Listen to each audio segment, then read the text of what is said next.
If I could have your attention, please. Excuse me. At this time, we're going to begin the services here in our chapel for Mr. Leslie R. Axelrod. As we begin the service, I would ask if any of you has a cell phone or any other noise-making device, please turn it off at this time. Officiating the service here today is Rabbi Michael Sommer from Har Shalom Synagogue. Thank you, Rabbi.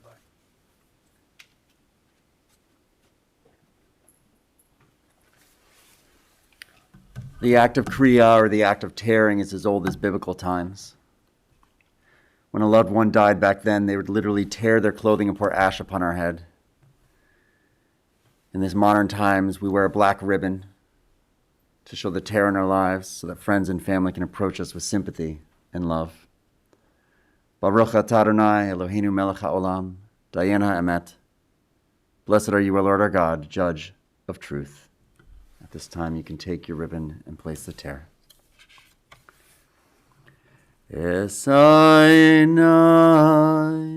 el heharim, me'ayin yavo ezri. Esainai el heharim, me'ayin yavo ezri. The psalmist in those words wrote long ago, I lift my eyes to the mountains. What is the source of my help? My help comes from Adonai, maker of heaven and earth. God will not let your foot give way. Your protector will not slumber. See, the protector of Israel neither slumbers nor sleeps. God is your guardian. God is your protection at your right hand. The sun will not strike you by day, nor the moon by night. God will guard you from all harm. God will guard your soul, your going and coming now and forever. What is the measure of a man? His measure is the kind words people say when he isn't there, and the memories he creates that stay indelible in the minds of all who knew him. What is the measure of a man? It is the amount of love he leaves in people's hearts and the laughter he leaves upon people's lips. What is the measure of a man? It is the length of time he's remembered, his good deeds and his kind words. Measured in the length of years, stories of his best moments and loving kindness get told by family and loved ones alike. This is a day I thought and hoped would never come. And less made it seem possible, less seemed as if he'd go on forever. With a kind word, an interesting fact, a story you should read, an article you'd be interested in. We all try to live the best lives we know how. We do our best to bring more laughter, more kindness, and more love into the world, and to care for the people who are important in our lives. Les Axelrod lived an incredible 92 and a half years, and family was everything to him. Son of the late Ben and Molly of blessed memory, beloved husband of Leah for almost 70 years, father of David and Penny, Hal and Hollis, Garrick, Bradley and Robin, Nell, Carolina, and Craig of blessed memory, adored grandfather to Melanie, Peri and Scott, Robert and Ari. May Les's memory always be a blessing as we celebrate who he was in our lives and all he added to our days. A poet wrote, "Oh, the years have passed and my eyes have seen so much. Time has flowed, slowly and quickly, the eternal river that it is. I've watched so many of you go from young to old and wondered how you could all grow so, while I remained so young within this old frame, harboring all of my precious memories and thoughts. Gold are the memories of laughter and celebrations. Diamonds are those moments I watched you all flourish and help bring new life into this world. Beyond precious remain those instants surrounded by all your noise and tussle as we lived life to the very edge of amazement. You've allowed me to paint my blessings in colors of brightness and merriment. Shed no tears for my life lived so well. Just remember me with a smile at all we shared." The birds made popular these ancient words of Ecclesiastes when they sang that there is a time for everything and a season for every activity under the heavens, a time to be born and a time to die, a time to plant and a time to uproot, a time to tear down and a time to build, a time to weep and a time to laugh, a time to mourn and a time to dance, a time to scatter stones and a time to gather them, a time to embrace and a time to refrain from embracing, a time to search and a time to give up, a time to keep and a time to throw away, a time to tear and a time to mend, a time to be silent and a time to speak. And now is the time we speak of Les's incredible life, as I invite his son David to say a few words.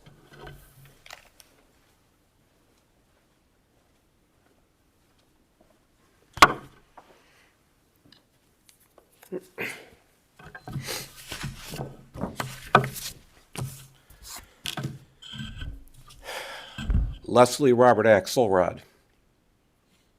If it's in the book, he knows it. That was the description between my dad's name in his high school yearbook.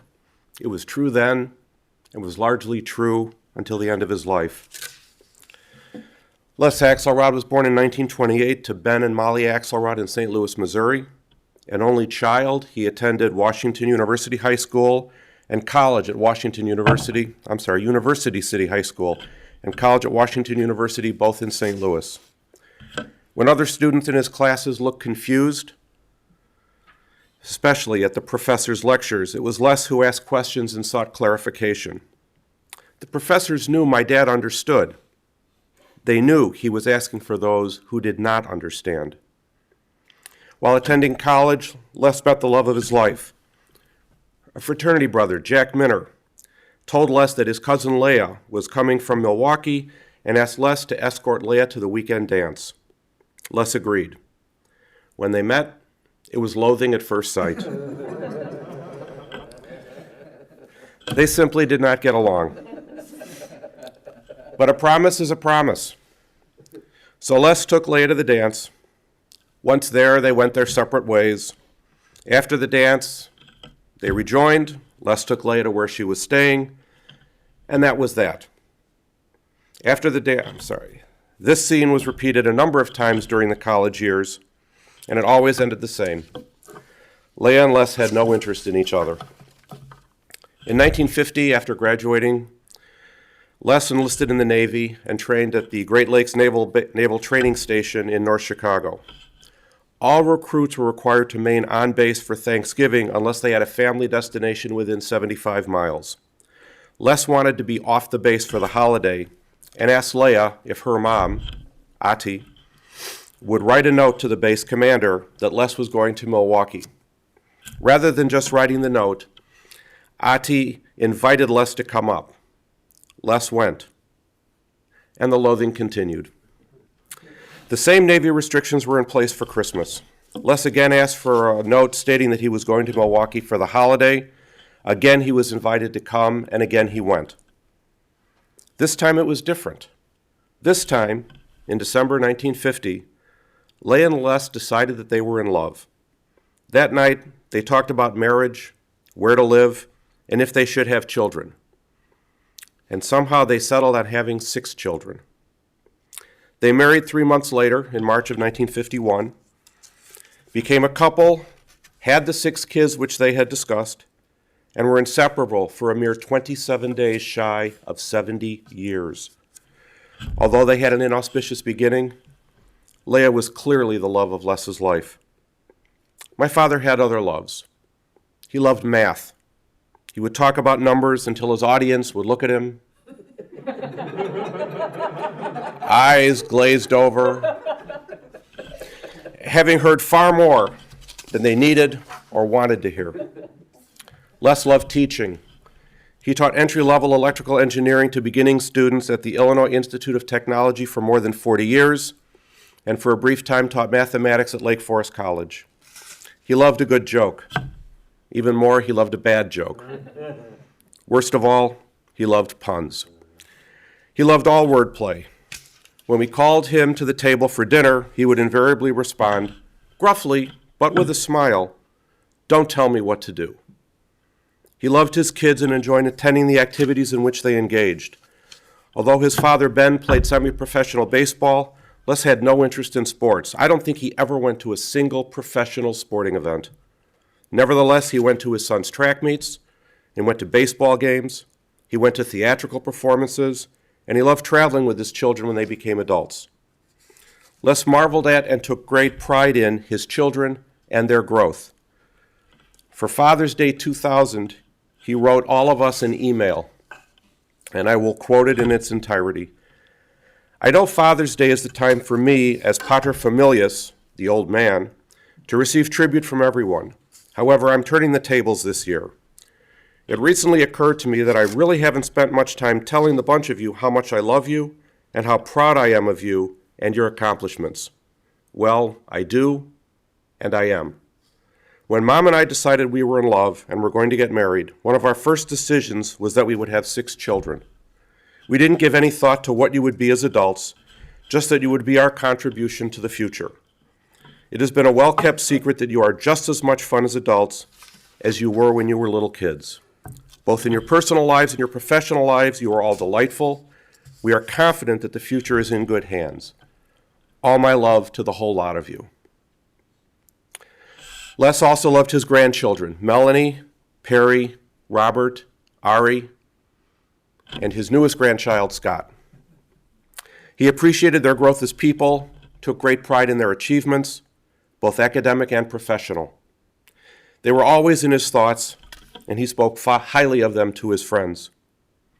When it came to character, Les was exemplary.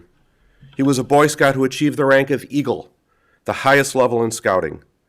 He was a member of the Order of the Arrow, an honor which is bestowed on scouts who best exemplify the ideals of scouting. Recipients of the OA are selected by their peers, which speaks volumes about Les's character. When his boys were of the proper age, Les started a Cub Scout troop at the school where the meetings were held so that his kids could benefit from the same advantages that he received in scouting. That troop continued long after Les's involvement and served hundreds of children over the years. In the summer of 1965, he had the troop bury a time capsule outside the school where the meetings were held. In a rare moment of mental lapse, he chose to have the capsule opened on January 1st, 2000. While the end of a millennium may well have been a good marker for the passage of time, it seems he just forgot what January was like in Chicago.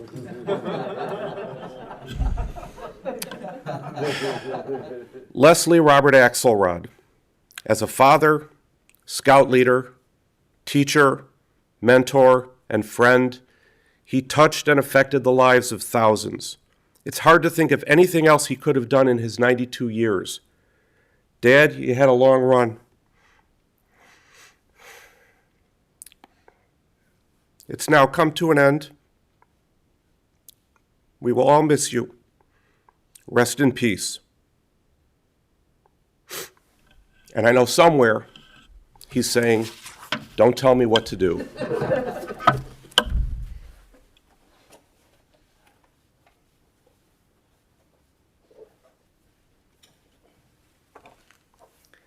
And now a few words from grandson Ari.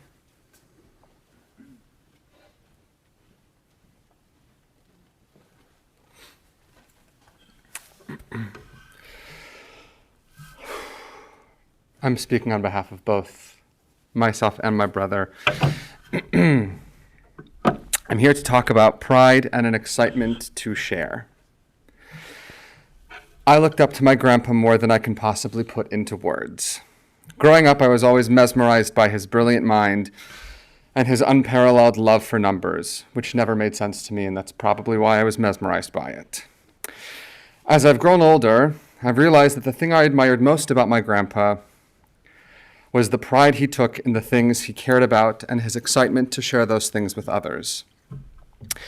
My grandpa always had a pad of paper and a pen on him at all times to share a math problem or the Fibonacci sequence or a joke, often to the people who were sitting next to him, whether they wanted to hear it or not. He also wore red socks all the time, And I'm sure at one point I told him, Grandpa, I love your Red Sox. And from that point on, anytime I saw him, he was not only wearing the Red Sox, but would say, Bubala, come here. And he'd pull up his pant leg and point with his long fingers to his socks to show that he was wearing his Red Sox. He also grew up on Kensington in University City in St. Louis. And I went to college in St. Louis. In my junior year, I was looking for a new apartment, and I found one in the Loop in U City. And I called him, and he said, what street is it on? And I said, I think it's on Kensington. And he kept me on the phone for 45 minutes talking about all the things he did when he was a kid growing up on Kensington. He was so excited that his grandson might be living on the same street that he grew up. He also sang loudly and often off-key, which brought him immense joy, and to the people around him, immense oi. But also it brought us joy to see him doing something that he loved. His pride and excitement to share was multidimensional. My grandfather was the king of both sharing with and sharing in. He would share with others the Red Sox, the pad of paper, his love of Kensington Street, and his singing.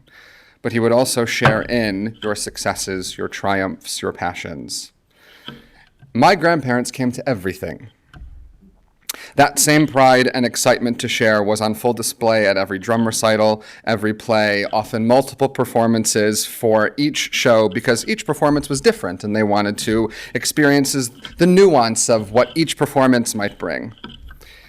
I recall one moment in particular when he both shared with and shared in at the same time. When I was in college, they came to see me in a production of Oliver, of course, seeing it 3 times that weekend. And a few weeks earlier, Grandpa had sent me an email with the address to the cemetery where his parents were buried. And I drove there and drove around the cemetery for, I think I spent 2 hours there trying to find the graves where his parents were. I finally found it, and I mentioned to Grandpa that I found the spot. After one of the performances, I'd asked him and Graham if they would like to come with me to the cemetery, and they said yes. So we went. And when we were standing there, Grandpa said, this is the first time I've been back here since their funeral. And then he started to cry. And that was the first time and only time I had ever seen my grandpa cry. And then he put his arm around me and said, Bubala, I am so happy you did this. I'm so proud to be here with you. He was sharing with me his parents, almost introducing me to them, his hometown, memories of his childhood, and at the same time sharing in a moment that he knew was incredibly important to both of us. My grandpa taught me that it is important to take pride in and share that which you care about with others. And to take it a step further, I believe it becomes a true testament to one's character when the thing that you take the most pride in, the thing you feel is most important, and the thing you show up for and will share the beauty of with anyone and everyone who will listen is your family. This was Grandpa. I feel an immense sense of pride to have been loved by him, and now it's my turn to do what he taught me to do, to share that pride, to share his love with anyone and everyone who will listen.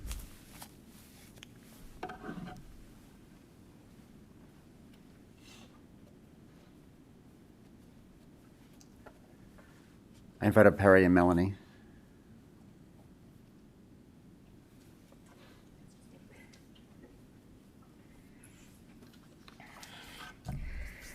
Good afternoon. I'm Peri, the younger granddaughter of our loving grandpa, and I'll be speaking on behalf of my sister Melanie, myself, and my husband Scott. Once upon a time. I'm sorry, I really couldn't resist. Our grandpa, Les Axelrod, was a storyteller through and through. From a young age, I remember those exact famous words that would begin his favorite story of an unfortunate pirate. More often than not, there was a dispute over how to emphasize the start of this now famous family story, so I hope I did it justice today. I'd like to share some words about this incredible man, his impact on us, and the memories that we will cherish forever. Grandpa was brilliant in so many regards, be it his love of math, a tendency to find himself at the library more often than not, and a certain affinity for grammar. He was always happy to engage in a rousing discussion of the square root of any number, and as already mentioned, whether or not you wanted to discuss it. Most notably, he provided a free service of sorts, calling the city of Highland Park to inform them of incorrect grammar on construction signs, or anonymously sending corrected newsletters back to their senders. I learned a great deal of my grammar skills from him over the years, thanks to his quick catches and requests for corrections. As children, many holidays involved some time with Grandma and Grandpa at their home on Linden. Hanukkah came with the common practice of marching for our presents, a fun tradition of getting up and circling the room, singing songs of Judah Maccabee. Each march around the room left Grandpa beaming, and us either laughing along or rolling our eyes, depending on how old we were or how uncool we found the tradition. Halloween at 2100 Linden was not popular with trick-or-treaters, and the neighborhood kids were really missing out.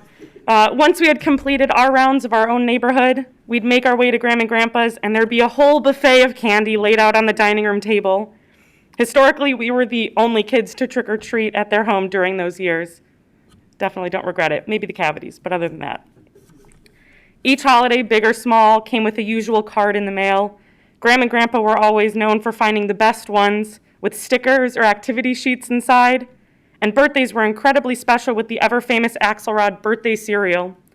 Each birthday kid receiving a box of their very own new treat, a pretty bow placed on top.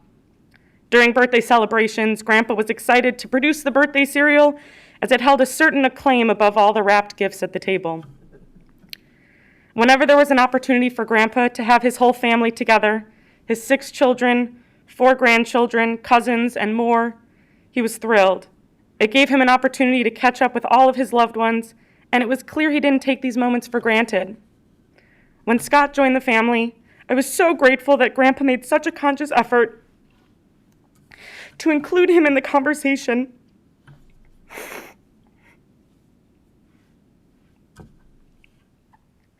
Taking him under his wing, a sort of way, and walking him through the Axelrod origin story as if Scott had been a part of it from the beginning. Plus, knowing that Scott was such a willing and participatory audience to my grandpa's stories, I figured he could handle my own endless rambling once we moved from dating to marriage. Through all of these memories, one thing was constant. Graham and Grandpa's love for one another was unending. Even when separated by the vast distance of a hospitality suite or a dinner table, there would always be glances from Grandpa over at Graham, making sure that his sweetheart was content or enjoying whatever puzzle she was sitting over. One of my first times witnessing this love as an adult was only a few years ago. Graham was in rehab recovering from a recent fall, and she was working with a therapist to take some steps on her own. Grandpa was so concerned, encircling Graham and the therapist to make sure she was supported, protected, safe. When she took a few successful steps and sat down to rest, Grandpa sat down and quietly shed a few tears, never removing his eyes from her. Her pain was his pride for her recovery so overwhelming that he could not contain it. Each decade for them was a milestone, with a family celebration at 50 years of marriage, vow renewal at 60, and Grandpa's untimely passing only 27 days shy of 70 years of marriage. 70 years. It's a feat that doesn't even seem plausible when you sit and ponder it. We feel so fortunate to have lived in town for most of our lives and been able to witness both the big celebrations and the simplicity of day-to-day life. Even over the last year with COVID restrictions, we found time to sit with them outside, or more recently, sort and pack up their long-loved home before moving them into their new condo. So, Grandpa, in those moments when we hear a particularly good joke, we'll still listen for your larger-than-life laughter to follow. In the moments when we're surrounded by the ones we love, we'll know that we're following in your footsteps to hold them close. And in the moments when we need a good story, yours will be the first to enter our minds. Thank you for being such a big part of our lives. We'll miss you terribly, but are better for knowing and loving you and being loved by you. Thank you.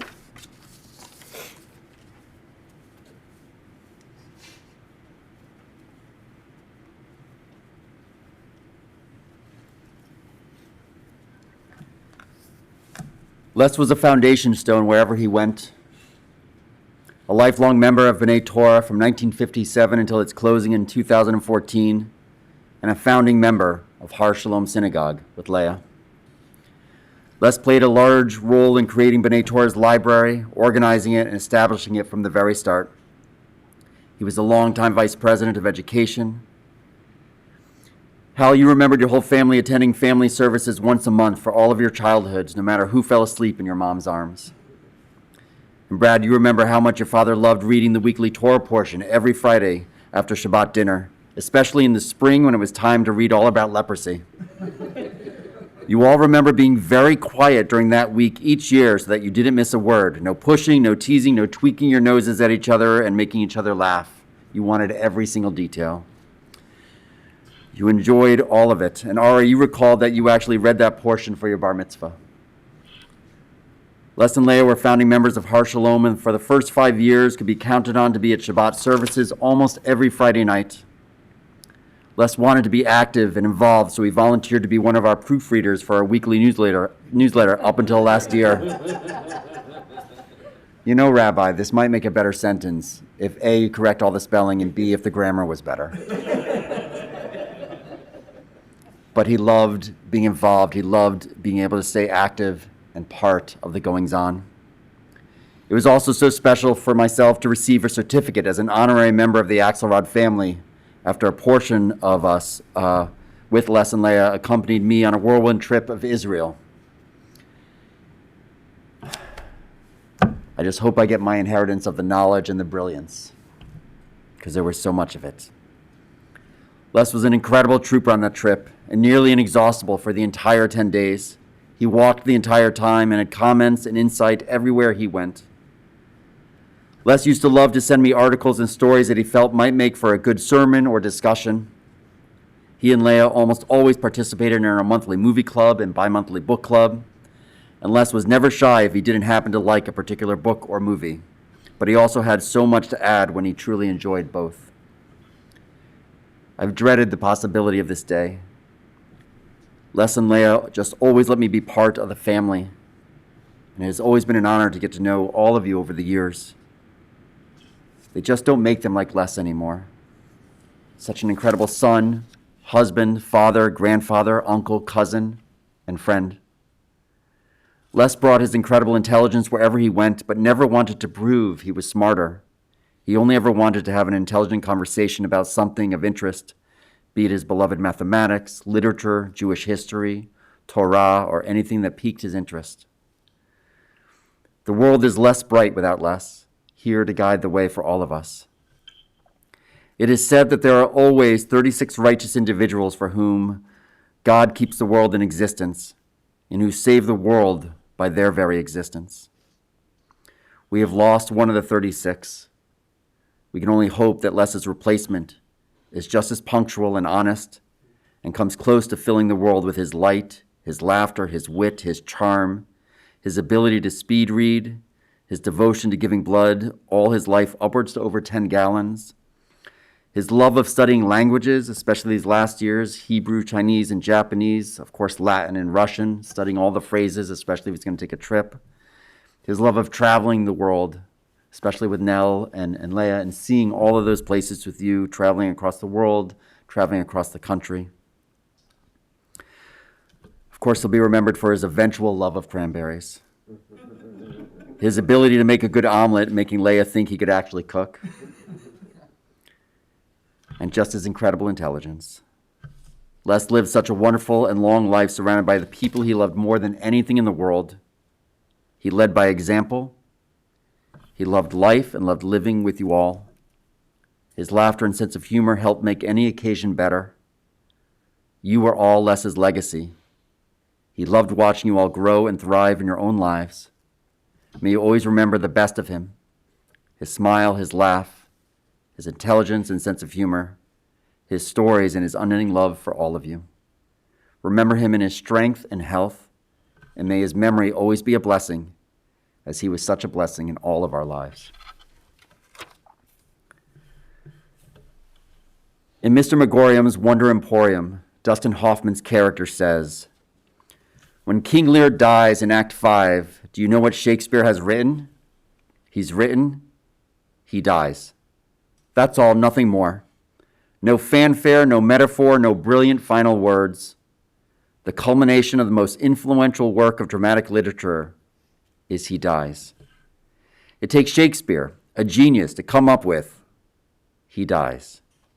And yet every time I read those two words, I find myself overwhelmed with dysphoria. And I know it's only natural to be sad, but not because of the words he dies, but because of the life we saw prior to the words. I've lived all 5 of my acts, and I am not asking you to be happy that I must go. I'm only asking that you turn the page, continue reading, and let the next story begin.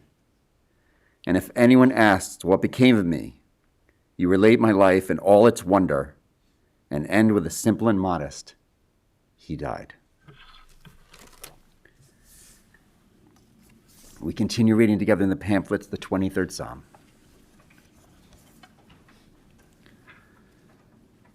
The Lord is my shepherd, I shall not want. He maketh me to lie down in green pastures. He leadeth me beside the still waters. He restoreth my soul. He leadeth me in the paths of righteousness for his name's sake. Yea, though I walk through the valley of the shadow of death, I will fear no evil, for thou art with me. Thy rod and thy staff, they comfort me. Thou preparest a table before me in the presence of mine enemies. Thou anointest my head with oil, my cup runneth over. Surely goodness and mercy shall follow me all the days of my life, and I will dwell in the house of the Lord forever. We continue with the memorial prayer, El Malei Rachamim. If you wish or are able, you may rise.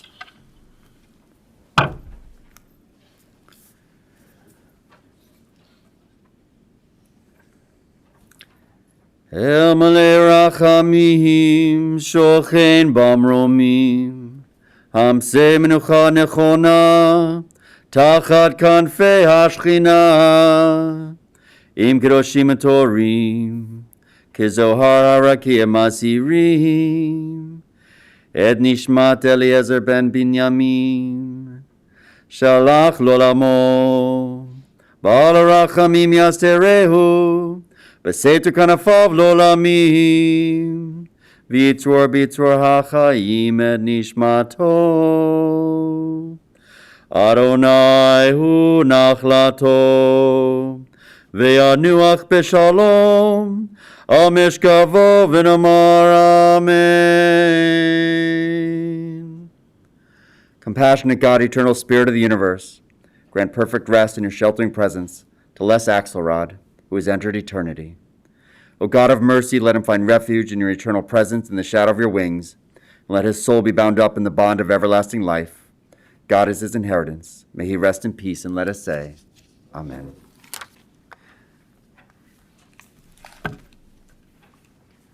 We'll continue with the mourner's Kaddish here, and then again we'll repeat it once lowering and burial is completed. Yitgadal v'yitkadash shemei Rabbah, bi'alma divra chirotei v'yamlich malchotei, b'chayechon v'yomechon v'chayei dechol Beit Yisrael, b'agala v'zman kariv v'maru, Amen. Yehei shmei Rabbah mevarach le'olam ulamei almaya, yitbarach v'yishtabach v'yitpa'ar v'yitromam v'yitnaseh, v'yitadar v'yitaleh v'yitalal shemei dekudusha barichu.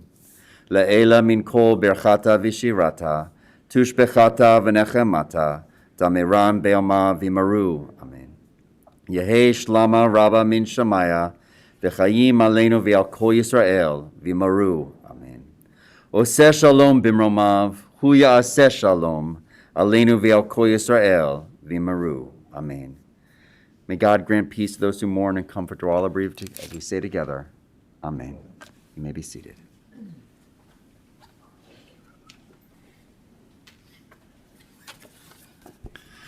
This concludes the service here at our chapel. The interment will take place immediately at the family's plots at Shalom Memorial Park Cemetery, 1700 West Rand Road in Arlington Heights. For those of you going with the family in procession, be forming in our parking lot, please make sure you have an orange funeral safety sticker. That sticker will be placed in the front passenger side of your windshield. I'd also ask that you please have your bright headlights and flashing hazard lights on at all times. But ask that as we're driving in procession, please drive as close as safety permits to the vehicle in front of you. We want to avoid having any large spaces or large gaps in the procession, particularly as we pass through the intersections. For those of you watching the stream, there is no public Shiva because of ongoing public health concerns. We do ask that you please take note, those that are present and those that are watching the stream. The family has asked that memorial contributions in Mr. Axelrod's name be made to the Alzheimer's Association. That information's in the inside of your funeral service folder if you're in attendance. For those of you watching online, that information is on the website that you are currently on. At this time, I would ask everyone to please rise. Yes, Rabbi. Will be Zoom Shiva tonight at 6:30 and tomorrow at 6:30. Oh, my apologies. For those watching online, there will be a Zoom Shiva tonight at 6:30 p.m. and tomorrow night at 6:30 p.m. as well. If there's any confusion or problem with that, you can call the funeral home, 847-229-8822. Thank you. If any of the family members want to escort behind to the hearse, you're welcome to.